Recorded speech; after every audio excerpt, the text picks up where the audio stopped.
Hi guys, how are you doing? I hope you're well. I'm fine and I'm so happy once again to be here on the Vima Show. For those who are new, this is the Vima Show where we deal with love issues, relationship tips, marriage, inspiring stories. We deal with so many things as long as it's something that is going to inspire you as a person. That is what we focus on, and we just want you to be encouraged, to be inspired, to ensure that you live a good life, because there are so many challenges in life. There are so many situations that come to pin you down, but every time you open our channel, you go to our channel, always be ready to be inspired and be comforted, to be encouraged, because that is our sole purpose here. So thank you so much for always watching our content. Thank you for coming back every time and subscribing to our channel. It means a lot. For those who have been watching and commenting, some of you have been DMing me and telling me that you've really been blessed, you've really learned a lot from our previous episodes. It means a lot. Keep on subscribing, keep on sharing with your friends, because it takes I always tell you that it takes a lot of dedication, a lot of sacrifice for us to bring you every episode each and every week. Okay, so thank you so much for always supporting our content. And last week, not really last week but one, we posted an episode about childhood traumas, and I like the way most of you really commented. Others were DMing me, because I don't know why most of you fear to comment on the YouTube, that is on the comment section. Most of you really tell me that this is what I went through, this is something that has really enlightened me. I didn't know that I went through this. Most of you really have gone through a lot of stuff. Many of you, some of you, they are not ready to share, but those experiences that you have been sharing with me on my WhatsApp, through my contact, I have seen that most of you have really undergone the childhood traumas, And as I told you the other time, we are going to be doing a series. We will be doing like maybe different topics under that childhood trauma, and maybe at the end we will see how can you heal from it. Okay, I also told you that I'm going to look for people who have experienced such things, and maybe I can bring them on the show, and they can share their stories, they can share their experiences, and if they have yet healed, maybe how have they managed to heal. If maybe they have not yet healed, maybe we can now even talk and share, like encourage one another, because it's all about encouraging and inspiring one another. Okay, so I felt that I need to do a part 2 of what I did in the previous video, that is about the childhood traumas, and today I wanted to focus on just a few things that I know you are going to relate with. Those who have been sharing with me that it's something that you went through. I just thought about relationships and in marriages, because sometimes you find that you go into relationship, you go into marriage with such burdens, with such traumas, because they really affect you, So I want to bring on this episode today, I want to show you how those unhealed traumas affect you, or rather how they show up in your marriage, how they show up in that relationship, because most of the relationships that are not working today, it is because they have been affected by such things. Okay, you realize that I come into this marriage, I come into this relationship with some unhealed traumas, and how do they show up? Because many a times they will always show up, and you find that the effect of that might even be divorce.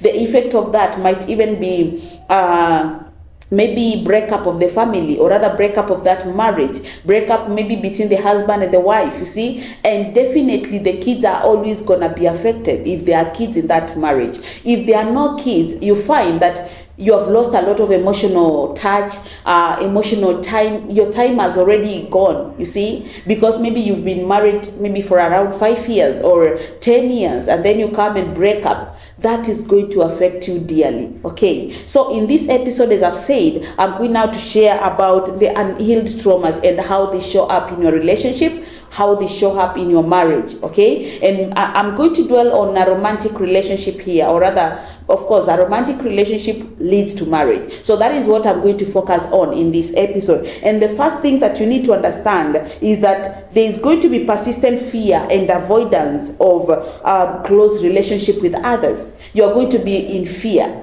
Yes, you're going to be avoiding people. Anyone who tries to come near you, anyone, maybe if it's in a relationship, as your spouse, or rather in a marriage setup, if you, maybe one of you, your spouse feels that they need to be near you, you feel that you're going to have some fear. Yes, because you are not used to that. You are not used to people are loving you so much. You're not used to people dedicating their lives to you. You're not used to people gifting you. You're not used to people showing that expression of love to you.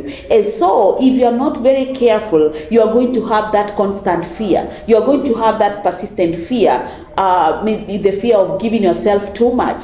You fear that maybe when I give myself too much to this person, they are not going to maybe reciprocate it, or rather they are going to betray me. You fear being betrayed, because every time when you are a child, every time you felt that you love that person, they always betrayed you, and that thing can really affect you in that marriage and in that relationship. The other thing that you need to understand here is that controlling. You'll have that controlling behavior that is, of course, maybe dictating what will be done. You feel like you are monitoring your spouse. You feel that you are the one who is supposed to be making a decision in that family. You'll feel that maybe you are going to be limiting other people's independence. Okay, what do I mean when I say this? That controlling behavior, it's because you always felt that you are the one to make decisions. And this one, most of the time, it goes to the firstborns in the family. You realize that you are the one who has always been making decisions. You became the deputy parent when you are very young. You became that parent when you are even maybe around even less than 10 years. You are the one who was parenting your siblings. And you realize in future, if you don't work on that, you'll realize that in your marriage, in your relationship, even if you're a lady, you'll want to dictate how that relationship works. Many times, you're going to feel that you are the one to make decisions. You'll feel that you are the one to dictate what you will do, how your family or maybe your marriage is going to be ran. Okay, or rather it's going to be or rather how you're going to run your marriage, how you will run that relationship, because you are already used to doing that. You are already used to being the one dictating everything, and that will bring conflict in your marriage. If you don't work or rather you don't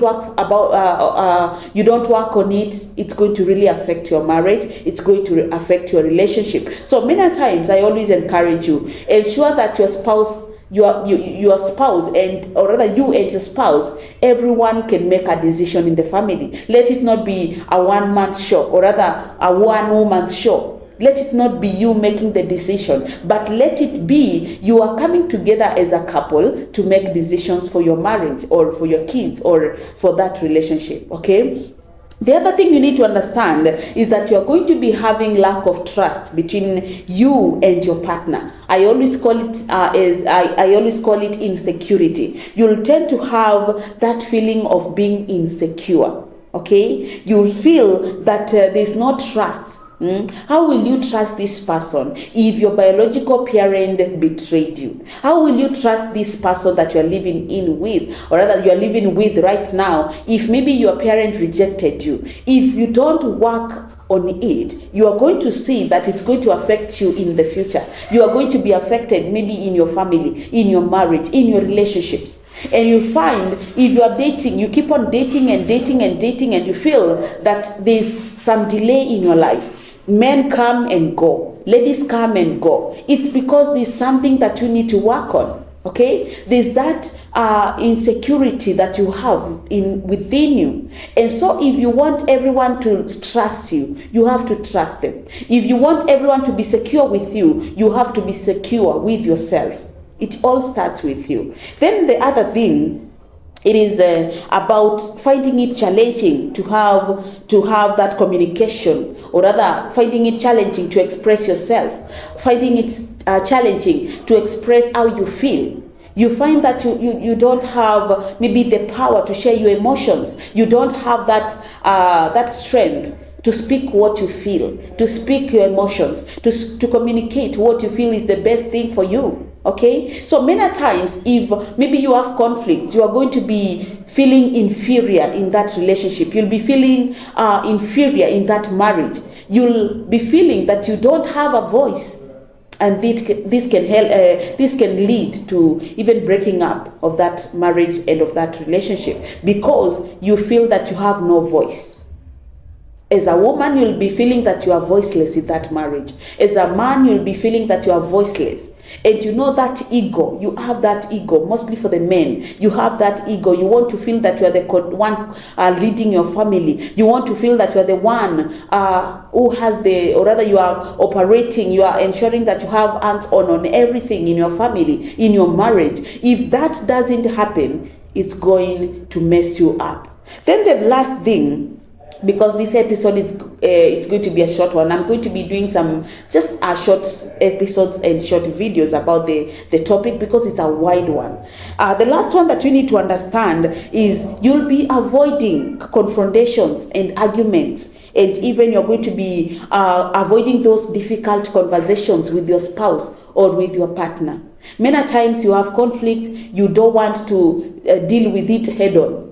You don't want to deal with the issues that are affecting you, that are bringing conflict in your relationship. You don't want to deal with them because you fear the effects of that. You fear when you start to bring this topic, there's going to be violence. Because when you're growing up, you realize that every time your mom and dad had some issues, if maybe your mom wanted to solve them, your father would be violent. And you know that is domestic violence.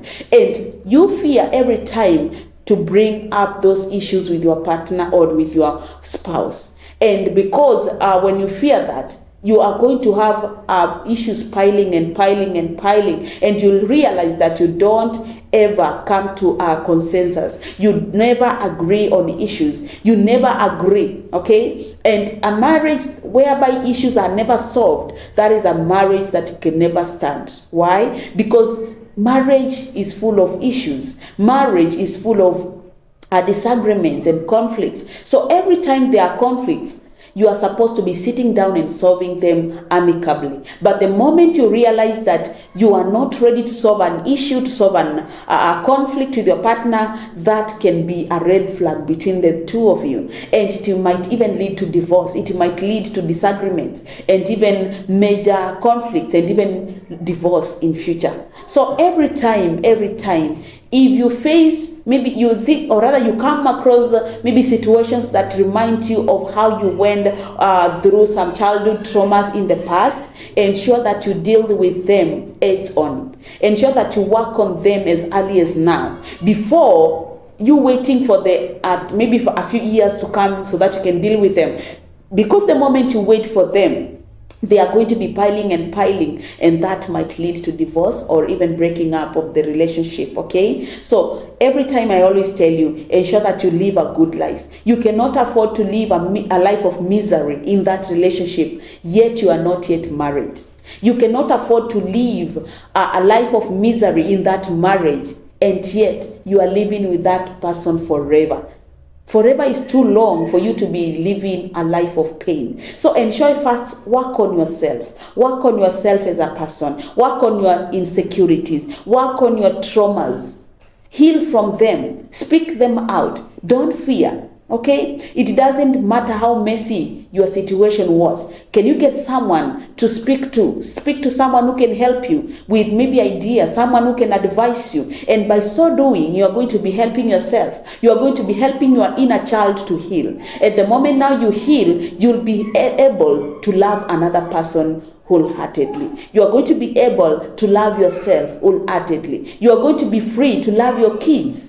You're going to be free to love your spouse. You will be free to love yourself and even to love the other person. By so doing, you're going to learn that that is the process of healing. It all starts from there. It all starts from you accepting that this is what happened to me. But now I don't have to dwell on it. I can now pull up maybe my socks and continue with the journey. I can pull up my mat. I can take up my mat and go. Okay, that is what I encourage you the other time on my previous episode. Ensure that you don't stay there. Don't stay there. Can you shake off the dust and go? Continue with your journey. Shake off that dust and continue with your story. Okay, your story is too long to be cut short by some situations. Your story is too long. Your destiny is greater, you know. Even your destiny is greater than your past. So don't allow your past to dictate your future. May the Lord bless you until we meet next time. Thank you so much.